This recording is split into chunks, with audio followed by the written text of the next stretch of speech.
السلام علیکم ورحمۃ اللہ۔ دوستو، حضرت جابر رضی اللہ تعالیٰ بتاتے ہیں کہ ہم ایک مرتبہ آقا علیہ صلاۃ والسلام کے ساتھ کہیں جا رہے تھے کہ اچانک ایک حیۃ سودا، کالے کلر کا سانپ آ گیا۔ اچھا، وہ ثعبان تھا، یعنی کوبرا تھا، اژدہا تھا وہ۔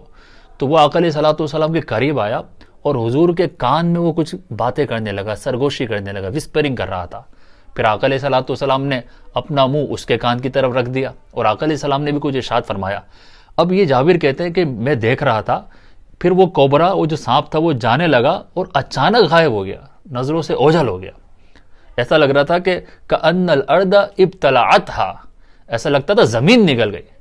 تو حضرت جابر کہتے ہیں ہم پریشان ہو گئے، عرض کی یا رسول اللہ صلی اللہ علیہ وسلم، یہ کیا معاملہ ہے کہ یہ جو کوبرا تھا آپ کے پاس آیا، کچھ کہا، آپ نے کچھ کہا، پھر غائب کیسے ہو گیا؟ کون تھا یہ؟ ہم ڈرتے ہیں۔ حضور علیہ الصلوۃ والسلام نے ارشاد فرمایا ھذا وافد الجن، یہ جن کا قاصد تھا، جنات کا میسنجر تھا، نسوا سورۃ من القرآن، اور یہ کہہ رہا تھا کہ یا رسول اللہ ہم قرآن کی ایک سورت بھول گئے ہیں، تو پھر میں نے اس قاصد کو وہ قرآن کی سورت یاد دلا دی۔ یہ امام جلال الدین سیوطی الشافعی رحمۃ اللہ تعالی کی مشہور زمانہ کتاب ہے لخت المرجان فی احکام الجان، اس میں یہ واقعہ ذکر کیا گیا۔